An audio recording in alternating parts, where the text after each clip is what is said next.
Chapter 18. Escape. Night fell fast. The flames of the campfire licked the sticks and the logs burned black like glowering eyes. After they'd eaten the watery gruel Brunt had thrust inside the cage, Moll and Alfie watched Skull and Gobbler, armed with pistols and knives, tear from the clearing.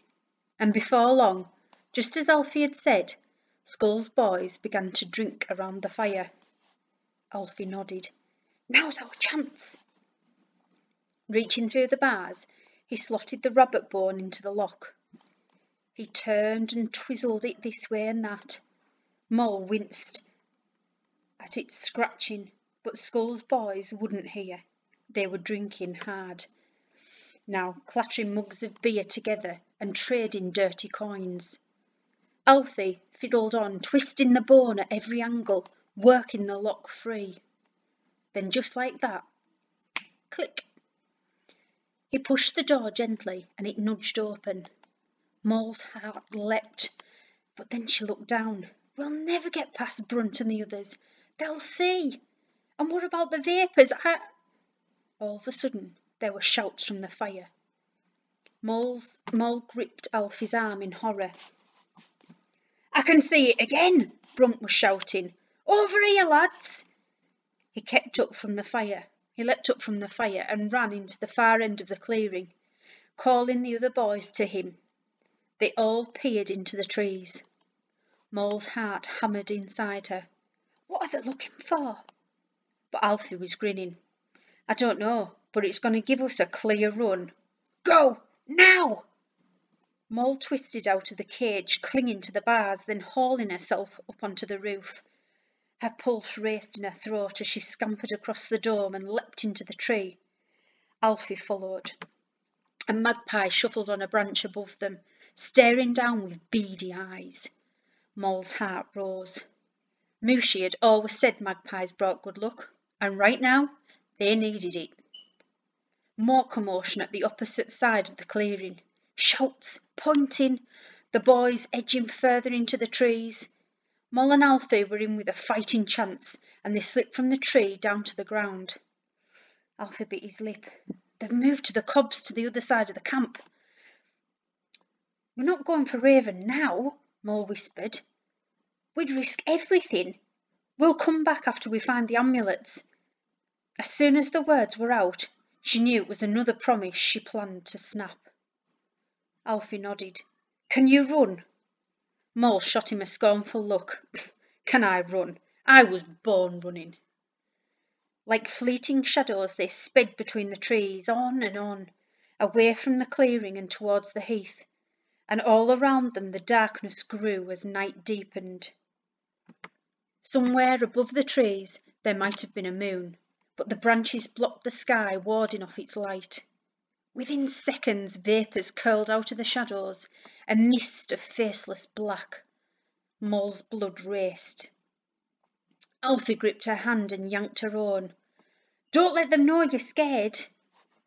The vapours swam before them, swirling and whirling around their heads, moaning in their ears. Moll squeezed Alfie's hand as they swamped her face, plucking at her lips, snatching the air from her lungs. She closed her eyes and thought of Griff and Siddy, of Mooshie and Oak. And when she opened her eyes, the vapours had shrunk back a little. They swelled together again, drawing close. But this time, Moll thought of the bone murmur and her parents, and as she and Alfie bounded over fallen logs and stumps, the vapours faded once more. Keep going, Alfie cried, letting Moll's hand go so that they could tear over the bracken and push past the low-hanging branches. Moll dug deep inside herself.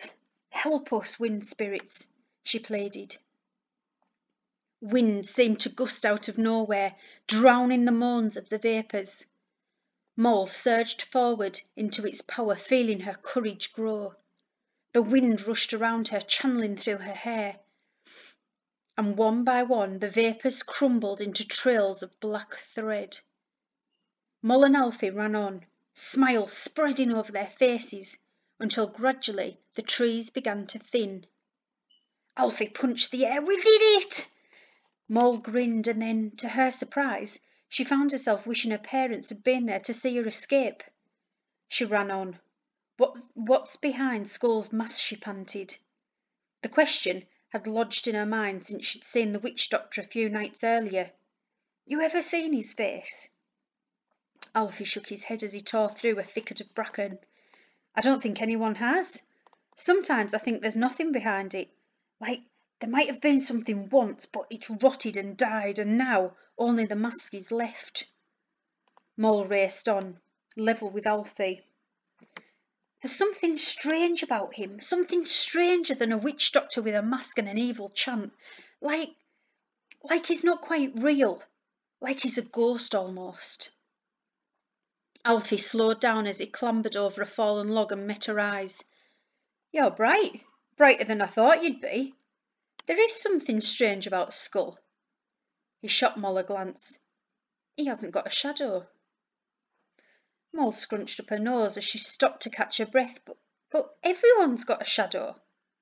Skull hasn't, and don't ask me why. All I know is it isn't normal. It means something, only I'm not sure what. Almost without warning, they stumbled out onto the open expanse of the heath. The landscape was bleak, a barren wasteland of heather, gorse and bracken, and it stretched out to the coast like a dark blanket under the night sky. Alfie drank it in, but Moll looked horrified. She put a toe out into the heather and gasped. Where've all the trees gone? I'm not running out there in the open.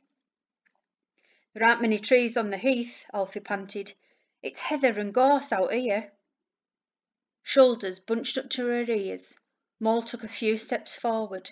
Her eyes widened. What's that great lump of water leading out to the edge of the world? Like the giantest puddle I'd ever seen. It's the sea, exclaimed Alfie, looking at Moll as if she was mad. The moon peeped out from behind a cloud and turned the surface of the sea to silver. The what? She said. Alfie rolled his eyes. You know, where boats and ships sail to other countries. Moll nodded.